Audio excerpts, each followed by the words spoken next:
location.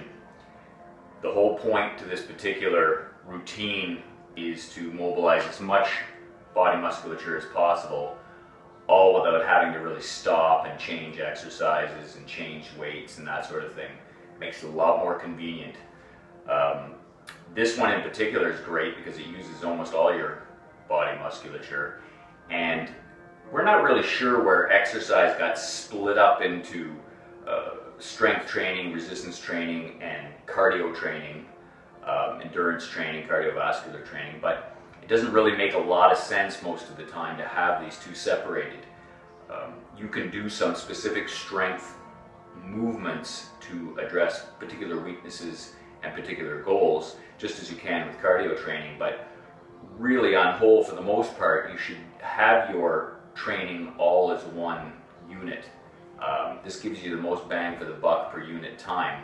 And of course, what fitness does through exercise happens when you're recovering, not when you're actually doing the movements. When you're doing the movements, you are developing motor patterns and coordination and so forth, but not a lot of that transfers from one move to another. You are learning to make a mind-muscle connection, and you are learning to respirate properly and so forth and so on, and concentrate and focus. So there's sports psychology elements, but most of the magic happens when you're resting.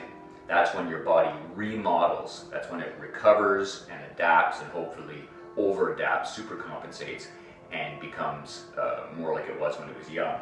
So in this movement, our combination is 4 different items, and don't let the fact that when you see it in the video of Tierney performing it, it looks sort of relatively comfortable and simple. Don't let that throw you when you try it and maybe feel awkward. They are 4 distinct moves, and she knows them well. She likes combination moves like this, and also for demonstration purposes, we didn't use very heavy weight. And you can use any kind of weight you want. In this case, we use the power blocks because they're easy to hold on to and they're stable. We like them. But you can use pretty much any type of weight, provided that it doesn't wobble in your hand and you feel comfortable lifting overhead with it. So you might substitute regular dumbbells or kettlebells or something like that. Okay, so the first part seems sort of minor, but it's a mistake a lot of people make when they're trying to do combination moves. The amount of weight you're using plus your body weight is the same weight you have all along. There's no adjustment. So when you're doing things like bringing the weight to your shoulders, that's going to be your weakest part of your movement.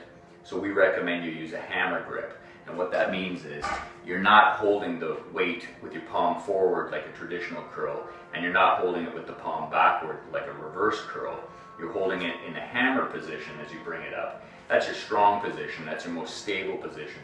And this allows you to use a fair amount of weight as you get stronger and better at this exercise. So this will be your weak link. You know, what you can lift up overhead, what you can squat with, what you can row and so forth, will be a lot more weight naturally than you could curl. So you can use a little bit, you know, as you get tired, you can use a little bit of body English to bring the weight up to your shoulder, but maintain that hammer curl and don't over exaggerate the swing. You know, it's not a big cheat move to get it up your shoulder. You want to just sort of place it there. Okay, so the squat may be the most complex or difficult part of the exercise for 2 reasons. One, there's a lot going on. You're bending at the hip, you're bending at the knee and the ankle. You're trying to maintain shoulder position and holding the weight there. So there's a lot of weight in the upper part of your body. That's also why this works. So if you held the weight down here for a squat, you'd need a lot heavier weight to get the same effect. The higher you hold it up, the less leverage you have. It wants to bring you forward, so you have to use more strength to keep it in place. And again, as per the notes, you're not pushing your knees forward when you squat, and you're not leaning forward when you squat. You're doing the movements together by pushing the hips back and down, trying to maintain an integral low back, not letting the knees come out over the toes, and not letting your back round forward like that. So you can practice the squat with a chair behind you, and you sort of reach out with your butt and try to find it and sit down onto it. Maybe just touching it lightly and then coming back up. That's a good way to practice getting a feel for the squat.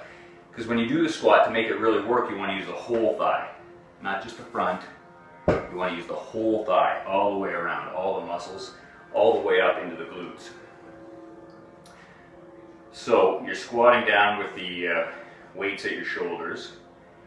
And I make note here, when you come up and into the overhead press, you're trying to maintain sort of a integral tightness to your whole body so you're not wobbling aft and fro. But at the same time, you're trying to be fluid. So there's sort of a rippling effect. Like a rope can be strong, but you can wiggle it. So you're trying to develop that sort of a fluid motion of squeezing the lower body muscles as you drive yourself up, and there's a little momentum going up. And then follow that through your core into your upper musculature, your chest, back, shoulders, and arms, and up overhead. So I do recommend that you try the movement even without weight. Just with your bare hands, just mimicking the moves. Coming forward, boom. That'll help you get used to where your body's supposed to be positioned in space without the weight throwing off your balance and tiring you out early before you learn the movement. Plus, it's a good warm-up. You can use light weights, you can use no weight, or you can go right into the weight. But either way, I do recommend that you do a few cycles before you attempt it with real weight to get yourself into the rhythm and to warm yourself up and get sort of a mental groove going with it.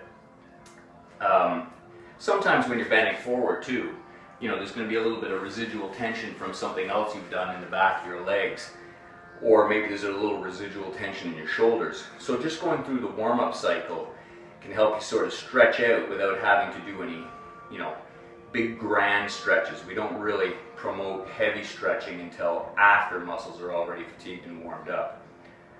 Okay, so before I get too off track here, the weights come back down to your sides. So you're up here, you don't just drop them. You bring them right back down to your sides before you lean forward, before you roll.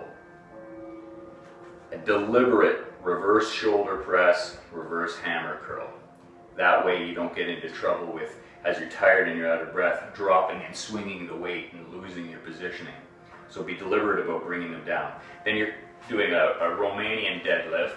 That means you have a slight bend in your knees and you lean forward in your stretch and you perform your roll. It's a bit of a tricky move to get used to because you're focusing on the backs of your legs, your hamstrings, to keep you stable at the same time as be able to row the weight. But the beauty of coming down into the row and holding it in that deadlift position is that you'll get extra time to fatigue and stretch the back of your legs and really find out where they are. So after the row, when you come back up, you're going to know which muscles are supposed to be activated to come back up. So you don't just overuse your lower back, you actually use your hamstrings to bring you back into position. And that's about it. Don't hold your breath. Keep your breath moving, keep your breath flowing in and out, and let yourself breathe quicker and quicker as you go, because this will get you out of breath. And enjoy it. Again, start light, build up. When you're good enough at it that you can do one continuous set with heavy weight, you're going to notice a heck of an overall effect.